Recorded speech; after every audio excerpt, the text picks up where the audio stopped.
Flipkart থেকে নেওয়া আরও একটা নতুন মোবাইল ফোন আমি আনবক্সিং ওপেন বক্স করতে চলেছি। এটার মধ্যে একটা স্যামসাংয়ের মোবাইল ফোন আছে। আর এই স্যামসাংয়ের মোবাইল ফোন আমি ওপেন বক্স দিতে গিয়ে সেই পুরনো কথা একটা মনে পড়ে গেল। আমি প্রথম যখন এই স্যামসাংয়ের মোবাইল ফোন ডেলিভারি করতে যাই, এই ওপেন বক্স করার পর বাব্বারে একটা কাস্টমার সাথে বাব্বারে বিশাল তর্ক বিতর্ক লেগে গিয়েছিল। কাস্টমারকে বোঝাইতে গিয়ে আমার ঝুরি কোতাল লেগে গিয়েছিল।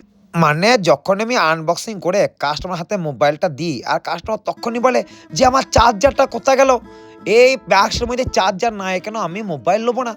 তখন কাস্টমারকে বললাম যে আপনার প্যাকেটটা দেখে বুঝতে পারছেন না, এতটা পাতলা প্যাকেট, এটার মধ্যে যদি চার্জার থাকতো তাহলে এই বাক্সটা আরও মোটা হতো আর কি। এই ফোনের মধ্যে চার্জার দেয় না। এটা তো যখন আপনি অর্ডার করেছিলেন তখনই ওই ডেসক্রিপশনে লেখা ছিল যে এটার মধ্যে কী কী থাকবে।